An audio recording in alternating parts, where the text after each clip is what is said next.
The story begins with the main character, Satoru Mikami, a 37-year-old Japanese man. Despite his age, he is still a virgin who has never had a girlfriend in his entire life. Next, we see our main character meet his junior co-worker, Tamura, who brings his girlfriend, Miho. They plan to go out for lunch and discuss something important.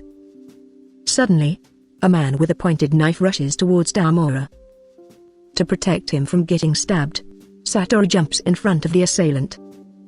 Because of this, our main character gets stabbed in the stomach. Before dying, he heard a strange voice about acquiring magical skills and abilities depending on his dying body's complaints. Because he was bleeding out, his next body would not require blood. He felt powerless, so he acquired unique skills such as Predator and Great Sage. Before dying, Satoru requests his co-worker Tamura to destroy the hard drive on his home computer. After dying, Satoru awoke seconds later, but couldn't figure out where he was. He recalls from his previous memory that he had been stabbed, dead, and reborn as a simple blue slime in a fantasy world. He then attempts to move around, eating plants for fun. Suddenly, Satoru hears the same voice that he heard while dying, which was the effect of the Great Sage skills. After that, the Great Sage starts to explain the Predator's skills to him, which is the ability to consume any object and analyze it within his body. As a test, he examines one of the plants he has consumed. This was a hypocute herb, used to make salves and healing potions. After gathering all the hypocute herbs nearby, he then runs around. He accidentally encounters and stumbles upon an enormous-sized monster. When that monster knows the condition of Satoru, he offers him the sight that will enable him to look around, but on one condition, which is not to fear him. Upon that, Satoru accepts the offer and uses the magic sense skill, which allows the user to sense the magicules near them. He was finally able to see everything and was overjoyed, but soon got a surprise by looking at the storm dragon named Veldora. After that, Veldora asks if he was a unique slime. Satoru didn't know anything because he used to be a human who got stabbed and died. After listening to the story of Satoru, Veldora concludes that he is the first of his kind to be reincarnated who gains special abilities and skills, not like other worlders. Veldora then explains how he got sealed in a cave 300 years ago. He accidentally turned a town to ashes, upon which a summon hero used a unique skill named Absolute Severance and then used unlimited imprisonment to seal him away. Satoru and the Storm Dragon quickly became friends. Meanwhile, Satoru feels pretty bad for his new friend the Storm Dragon, who was sealed for 300 years. Satoru then promises to help Veldora in destroying that seal. In exchange, Veldora bestows the name Rimuru Tempest on him in order to provide him with divine protection. Here, Rimuru used his Predator skill to store Veldora in his stomach, so that they could analyze the unlimited imprisonment from both sides. Later, we see two old friends from the Bloomland Kingdom, Minister Baron Voyard and Guildmaster Fuse, are seen discussing the absence of the storm dragon Veldora from the cave of Great Jura Forest. Because the Kingdom of Bloomland's location is close to that of Jura Forest, there is a significant possibility of getting attacked by Eastern nations and monsters, and they don't want this to happen. Meanwhile, Rimuru wandered around everywhere in the cave, began to experiment with his new skills, and finally encountered his first prey, named Black Serpent. By using the Predator skill, he can now mimic and use any monster's abilities that he devours. After acquiring enough skills from the monsters, he sets out from the cave and heads towards the Jura Forest. We see a bunch of goblins appear, with scrawny bodies and beat-up weapons, looking scared of something, which was absolutely our Rimuru-sama. Instead of talking normally, Rimuru accidentally thought too hard and shouted, and that made them tremble on their feet. They begged him to lower his voice and led him to their goblin village. The elder of the goblins told Rimuru that because of their god's disappearance a month ago, monsters in this area are continuously harassing them, because this world is survival of the fittest. They ask Rimuru to help them, because how can a mere slime emit such an intense aura? The goblins that went to fight the dire wolves, including the eldest son of the chief, died in that battle, and there are only a few left to fight. The only thing the goblins could give in return for aiding the village was their loyalty. This is how our main character, Rimuru, became their guardian. Knowing the situation of the goblin village, he then asks them to lead the way to where the wounded are, so that he can heal everyone with his magic potion. He then gave the order to fortify the village defense. At that night, we see the dire Woof leader is ordering everyone to destroy the goblin village. However, seeing how his comrades were killed by goblins, he rushes towards them but becomes entangled in the sticky threads of slime, and gets killed. Rimuru had no choice left but to use the dire wolf's body to mimic and uses the menace skill to scare the wolf pack, but instead they submit to him. After all, the two tribes were peacefully merged. The next day, Rimuru decides to name everyone, because he thinks it might be convenient. Everyone was surprised and happy at the same time, so he named the elder goblin as Rigard, and every other goblins got their name.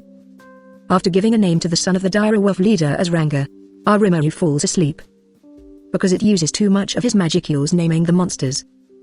And to fully recover, he needs to rest for 3 days.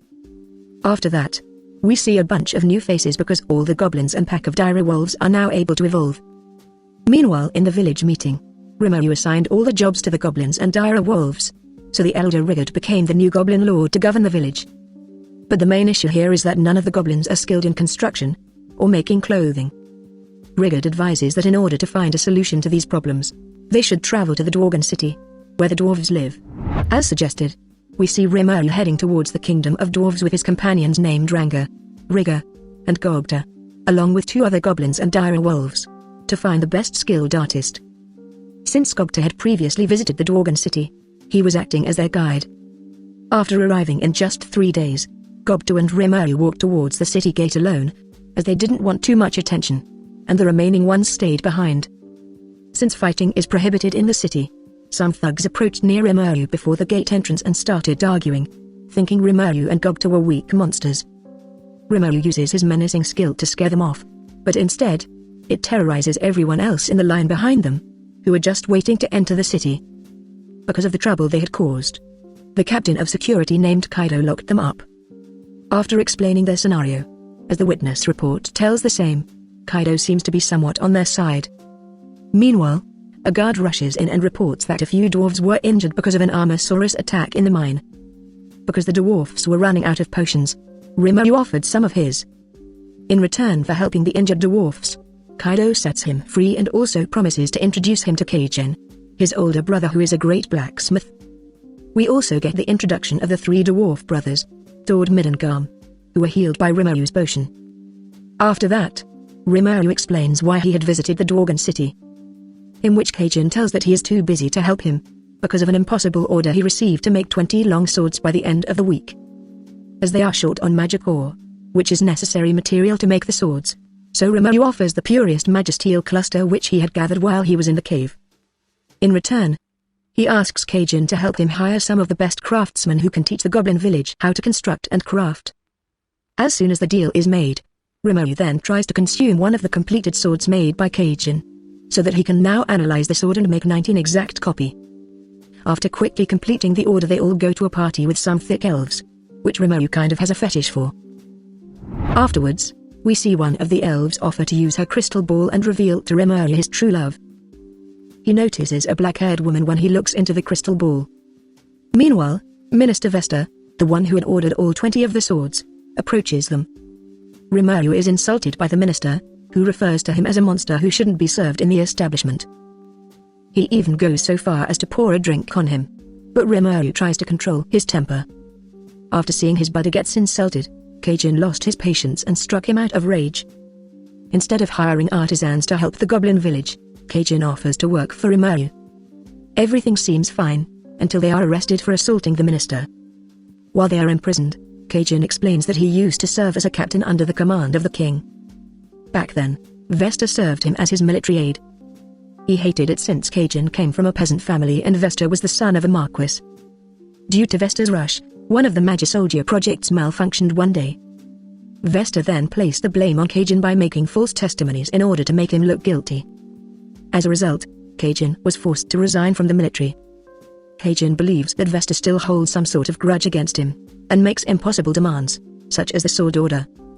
Kajin has made the decision to leave the Dwarven city in the hopes that doing so may change Vesta's behavior. The three brothers agree with his decision, and they are also ready to go to the Goblin village with him. The next day, on their way to their trial, we meet King Gazald Borgo. Vesta brought off their corrupt lawyer to make it appear as if Kajin had attacked him without any reason. The king wants to know if Kajin would choose to return to his ranks instead of being punished. Kajin declines the offer because he promised Rimuru that he would assist them at the village. As a result, King Gazal passes judgment. Kajin and the three brothers are exiled from the nation of Dworgen. However, they are not the only ones, as Vesta is also expelled for disturbing the relationship with Rimuru, because he was so kind to offer up some of his full healing potions. After four dwarves are exiled from the kingdom, we see King Gazal order someone to keep an eye on the slime. Moving on to the next scene, we see Guildmaster Fuse meet with the three adventurers named Kaval, Irene, and Giddo, who were assigned a job to investigate the disappearance of Veldora in the cave. Now they have a new assignment, which is to return to the Jura forest and investigate the activities of the monsters. Before they depart, they come across a masked woman named Shizu, who asks to go with them since she was going in that direction. When Rimuru gets back to the Goblin village with the four dwarves and his companions, he discovers that goblins from different villages have come to seek his protection. He welcomes them all in. Then, in the Jura forest, we see Shizu and the others are being attacked by some enormous ants. Shizu have finally defeated majority of them, but she eventually gets exhausted by using fire magic. Rimuru steps in to save her with his black lightning skill as one of the ants approaches her, and her mask flies off in the process. Rimuru recognizes her from the crystal ball and invites them to the Goblin village as his guests. Rimuru heads over to speak with Shizu as soon as he finds the opportunity. In the end, we found out that both of them were in fact from Japan in the previous world.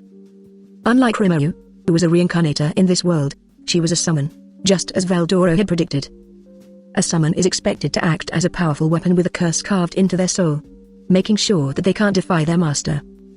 After they finish talking, we see a flashback to her summoning into the world. She was a child summoned by the demon lord Leon Cromwell, who initially thought she would be useless, but after a closer look, he decides to use her body as a vessel for the fire spirit named Ifrit.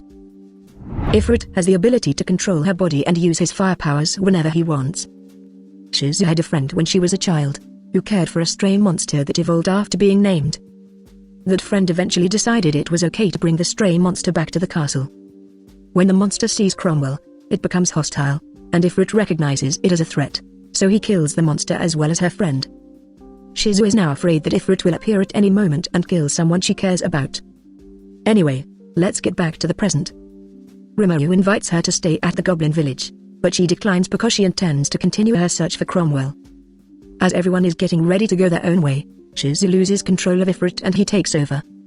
This identifies her as Shizuizawa, the guild's hero from 50 years ago and the conqueror of flames. Rimuru and the adventurers are fighting against Ifrit and his familiars. One of the Ifrit's familiars closes the gap and blows itself up, injuring the three adventurers.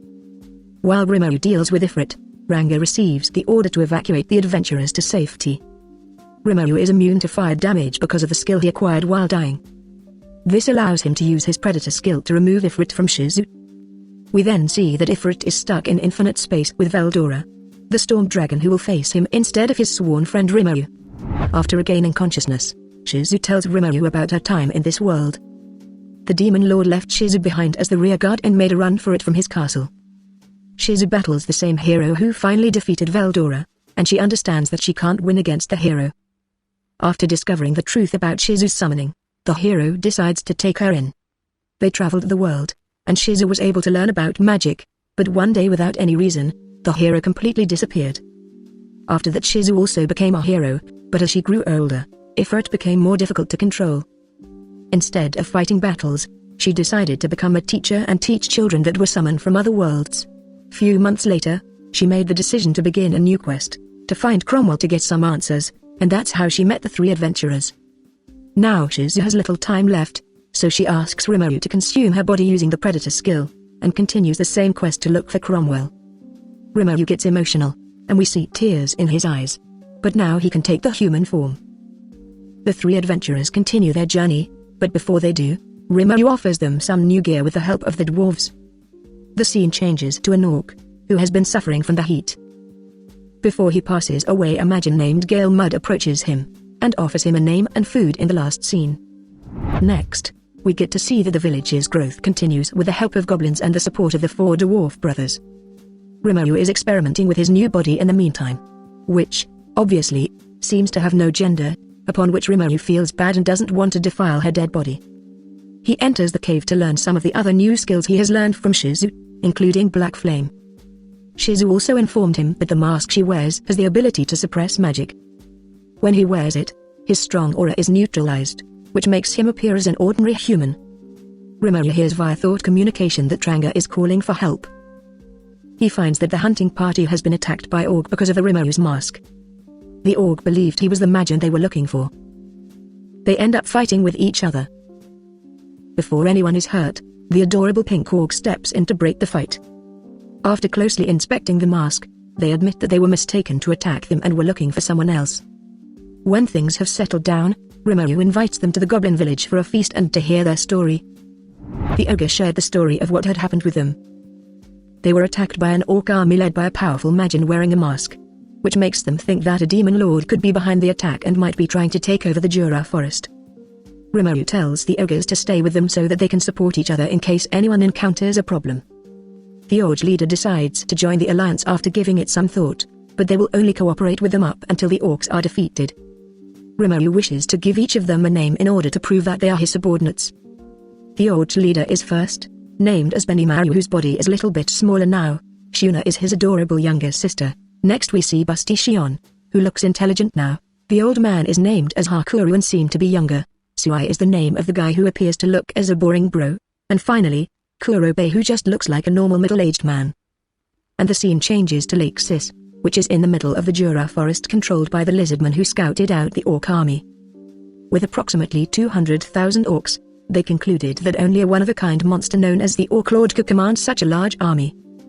The lizardmen's leader tells his son, named Gabiru, to recruit some allies to help them fight the orc army. Then, from Benimaru, we discovered that Lord Galemud, who is also named after Rigger's older brother, paid them a visit just before their village was attacked. Benimaru was offered a name, but he declined it because he didn't want to be associated with him. This may have angered Lord Galemud to attack on the village. As Shion cooked her first meal for Rimuru-sama, which actually appeared to be possessed. Since Rimuru didn't want to taste, he accidentally fed that spoon to Gogta. We then see that Gogta did not survive. The lizardmen have already visited numerous goblin villages and recruited about 7,000 goblins to fight for them. And they eventually find themselves in Rimuru's village, where they meet him. Gabiru, who can be a little arrogant, offers them protection if they join him and even begins to boss them around. After observing how powerful Rangu is, he challenges Rimuru to a duel. Who is nothing more than a weak slime. Gogta, who now has a poison-resistant skill from Shion food, volunteers for the duel instead, and Gabiru is more than willing to fight him. As the fight begins, this doesn't go so well because Gogta, who is a bit of a prodigy, uses some of the shadow movement techniques to hit the lizard boy's head, making him unconscious. A cute girl character named Trainee, who is a tree spirit dryad, came to make an alliance with Rimuru and to defeat the Orc Lord. As they are aware of everything that occurs in the forest, Dryad verifies the Orc Lord's existence. We also discover that the Orc Lord has a unique skill called Starved. This makes the orcs hungry all the time and they choose to devour everything in their path in order to grow stronger. In the end, Rimuru decides it would probably be best to team up with the lizardman, so he sends Suai to speak with the chief. On the way to Gabiru and the reptile boys, a new character named Laplace appears. He is a servant of Lord Galemud, telling Gabiru to take over the throne because the lizardman's leader has become an old man for dealing with the Orc Lord. And in the meantime, Suai arrives at the marshlands to request an alliance with them. The chief didn't want to lose the opportunity, so they formed an alliance, but they wanted to meet with Rimuru.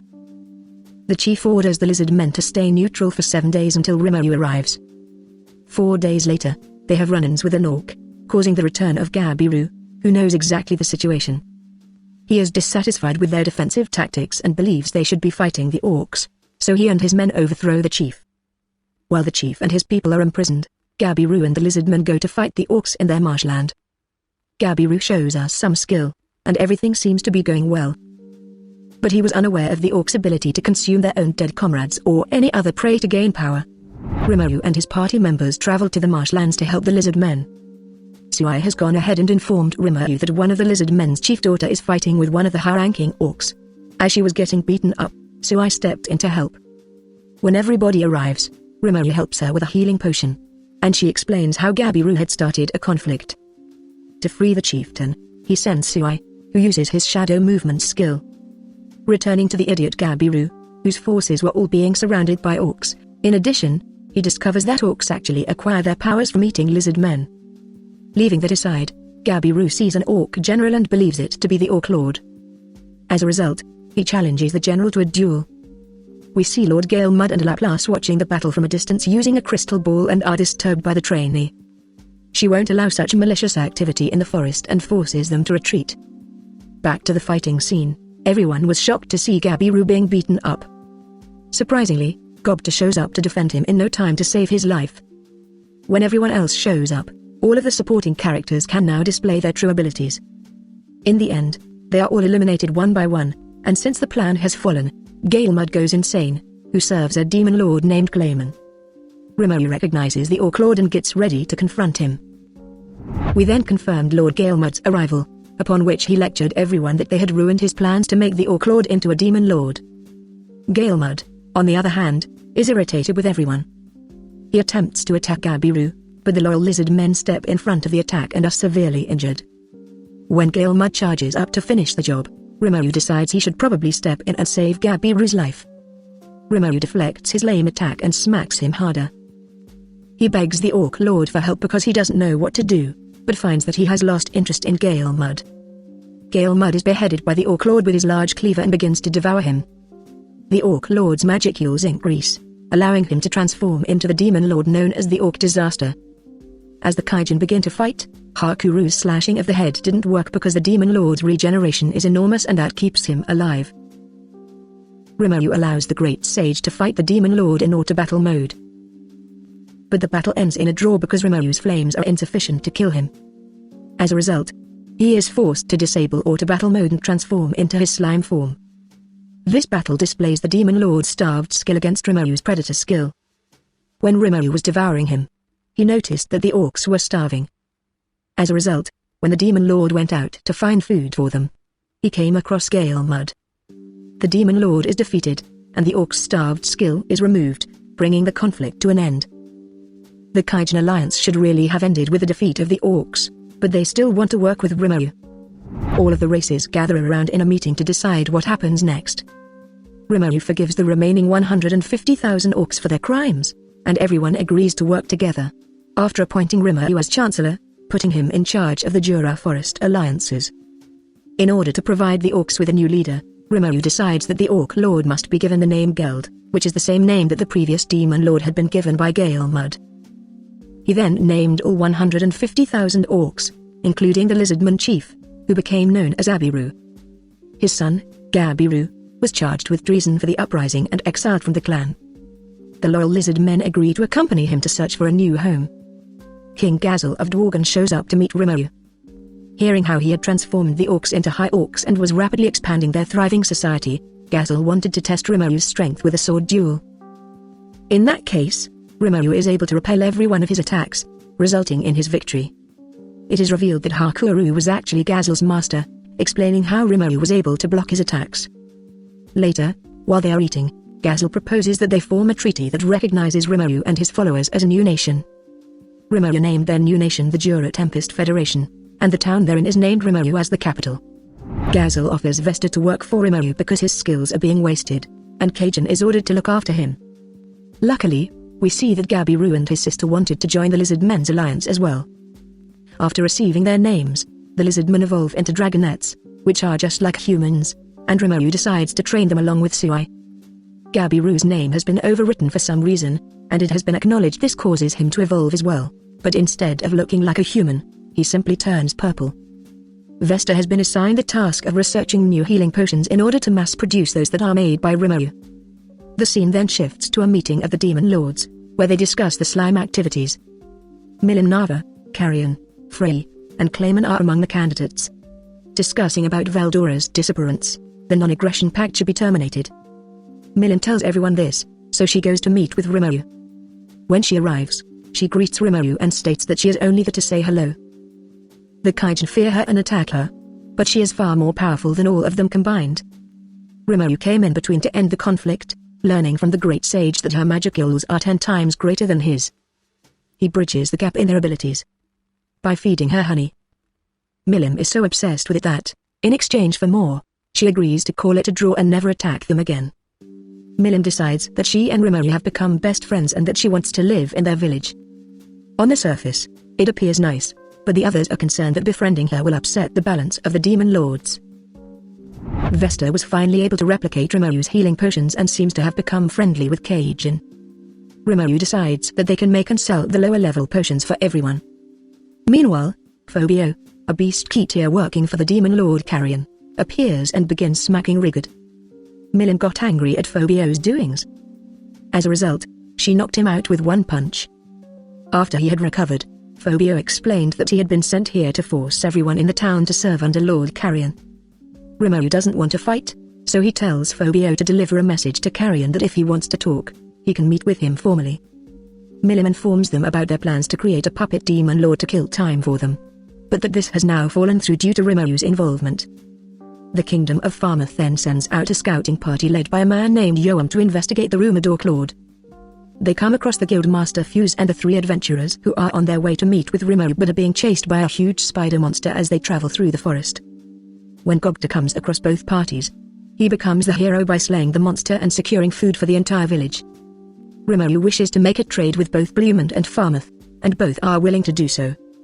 Since King Gazel has recognized them as a nation, he convinces both of them to spread the rumor that Yoam and his men were the ones who defeated the Orc Lord, while the Tempest Nation provided supplies and aid. This false story will show them as a friendly monster group, thereby improving relations with the kingdoms. Rimuru has earned the trust of Yoam and his companions, and they swear allegiance to him, increasing their numbers even more. We see another new face named Tyr, who meets with Lord Clayman as they discuss Milim's interest in Jura Tempest Nation, and she tells him that Frey appears to be preparing for a fight, claiming that Charybdis will be revived. He then assigns her the task of tracking down the seal's location in order to determine whether or not Charybdis can be tamed. Phobia wants to seek revenge on Milim for humiliating him, but don't know how. They are then approached by 2 Magin-wearing masks named Footman and Tyr, who offered to help him with his problem. They tells him that the only way to defeat Milim is to become a demon lord yourself. If he can combine his power with Charybdis, he will be on the same level as a demon lord. So he agrees to join them and take control of Charybdis. In the meantime, Rimuru collaborates with Fuse to construct a road from the nation of the Tempest to Blumond in order to establish trade relations with them. And returning to Phobia, who was sent into a cave by a Footman and Tears to release Charybdis and allow it to inhabit his body. The next character we encounter is Tria, a dryad that resides in the Jura forest and is Trainee's younger sister, who informs them that Charybdis has been released and is headed toward their town. Because Charybdis was made from a cloud of Veldora's magicules. He is in fact Veldora's child and has summoned up 13 flying megalodons to help him in the battle. Milim is eager to assist in the battle, but everyone declines her, claiming they can't rely on her forever. With the assistance of the King Gazel's knights, who will be providing them with aerial support, everyone is prepared to battle Charybdis. The side characters engage in secret battles and team up to eliminate the megalodons, leaving only Charybdis as the final threat. Even when Rimuru joins the battle and everyone uses their most powerful and dangerous blows, the damage dealt to Charybdis is only 30%. When Rimuru uses his appraisal skill to find out more about it, he discovers that it has a deep hatred for Milim. At that point, he decides it's kind of her business, so he permits her to join the battle.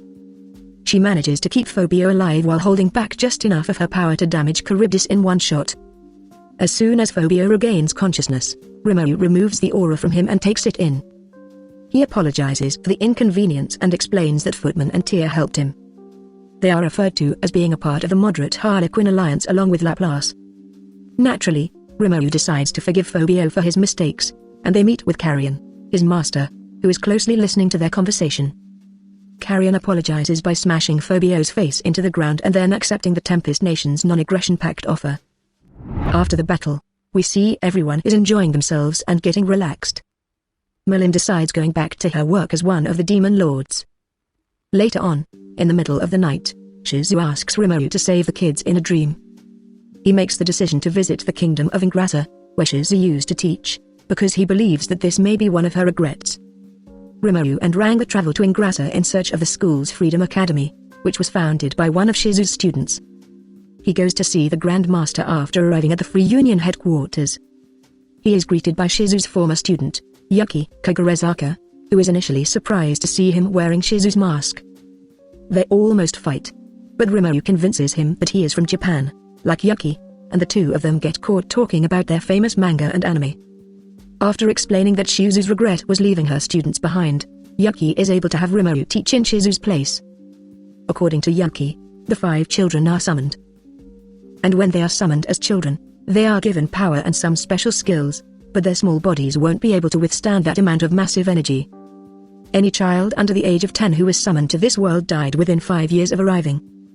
Because it's simpler to just summon a hero than to build armies to fight monsters, entire nations are involved in these summonings. We get to know the 5 children after Rimuru promises to find a way to save them.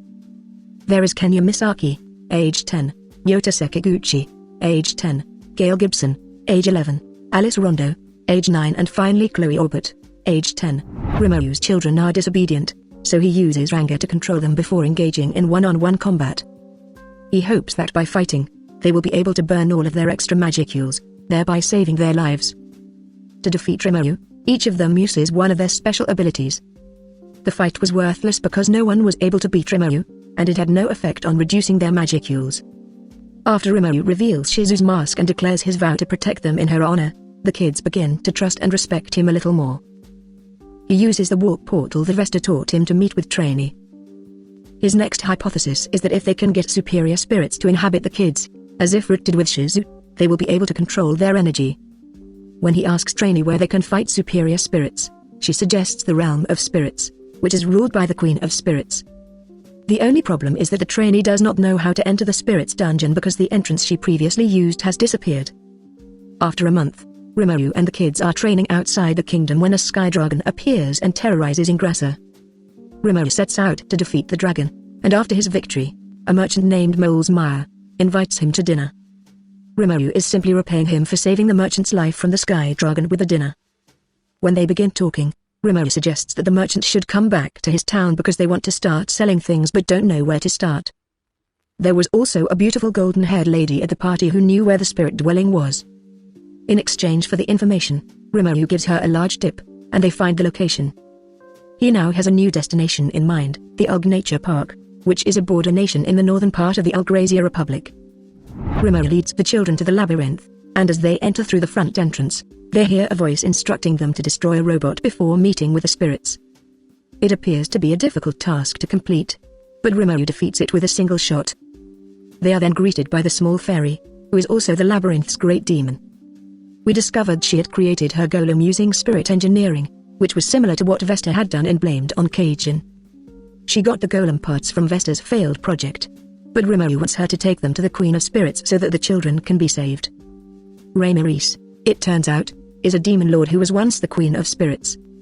This is similar to the case of Demon Lord Leon, a former hero who has also fallen from grace. He did this in order to summon someone from another world. Trainee also stated that she had no personal relationship with the current Queen of Spirits. Trainee had no idea that the current queen had been reincarnated with memories of her previous lives, despite the fact that she knew Trainee. Rimuru leads them to the labyrinth's deepest part, where spirits live, though the spirits may not respond to their call. Rimuru advises them to concentrate on their thoughts while summoning a new spirit. Gale began to pray in order to summon a superior spirit. But there are no superior spirits in the room, only many tiny spirits. Rimuru's gluttony skill allows him to absorb and unite all of the tiny spirits, resulting in the creation of a new artificial superior spirit. The spirit now acquires the earth attribute, which Rimuru combines with Gale, allowing him to control his magicules and saving him from dying. They go through the same procedure with Alice, using the space attribute to create a new superior spirit. When Kenya's turn comes, a pure light spirit appears and offers to care for him until he's grown up, so he merges with that spirit. We then see Rio, who receives another artificial spirit with water and wind properties. And the final one is Chloe, but before they finish the process, a female spirit appears and interrupts them. Rimuru begins to panic, claiming that the spirit is dangerous and merges with Chloe without saying anything. Even though this was not part of the plan, she appears to be fine. The good news is that Chloe is no longer in danger of dying, so they'll put that on hold for the time being. Rimuru gives Rimuru a new golem to replace the one he destroyed as payment for her assistance. But it's just a shell, so he summons a demon to possess it and breathe life into it. we see a quick, mysterious shot of someone spying on Rimuru. But we see Rimuru is busy with kids, as he left Shizu's mask with Chloe, stating that it felt natural. To follow one of Shizu's stories, we are now going back in time. A dying woman summons a demon to take revenge for her partner's death before she passes away. To deal with the demon's resurrection, Shizu and other explorers were called to the kingdom of Filtwood. They think the demon's objective is to recover its former body, which is preserved beneath the castle. Shizu suggests that because the demon defeated the two Silver Wings, which were champions, this could be an archdemon's doing. The adventurer is then killed by one of the guards, who reveals the presence of a lesser demon within him. They go on to say that any adventurer who refuses to work with them is most likely possessed by a demon and will be killed. The demon from before, who made the contract with the dying woman, appears as one of the adventurers and goes by the nickname Black. He went on to explain that it was the guards who summoned the lesser demons. Shizu approaches him, and he admits that he intends to kill everyone in the room in order to reach the demon he's been tasked with killing. This leads to a fight between the two, during which Shizu unleashes a powerful attack that reveals him to be a demon. Also, when he lands a blow on her mask, it deflects it, leading him to believe that her mask suppresses time. This is sufficient to stop his attack and to make him retreat. Shizu remembers Leon telling her about the most formidable demons, known as progenitors, who are identified by their colors rather than by their names. Anyway, she is summoned to a meeting with the king by one of the knights, and he ends up taking her beneath the castle. The king and the minister turn out to be agents of the demon she was hired to defeat. He has claimed the identity of Orthos, the hero who defeated him before he was resurrected. After acquiring a name, he transformed into an archdemon, also known as a greater demon general, and planned to kill Shizu because he wanted to absorb her power and take control of her mask now that she isn't at full strength, so they fight each other. Shizu is too weak to fight and considers allowing Ifrit to do so in her place. Then, suddenly and without warning, Black reappears. He then kills the king and the minister. We also get to know that after being defeated by Orthos, Black was hired by the champions, the two Silver Wings. Black destroys his soul in order to prevent resurrection, which also purges all demons in the kingdom. According to the story, the demon Black killed the king and minister before being defeated by Shizu. Black, on the other hand, is still alive and doing well, and was the one spying on Rimuru in the final scenes.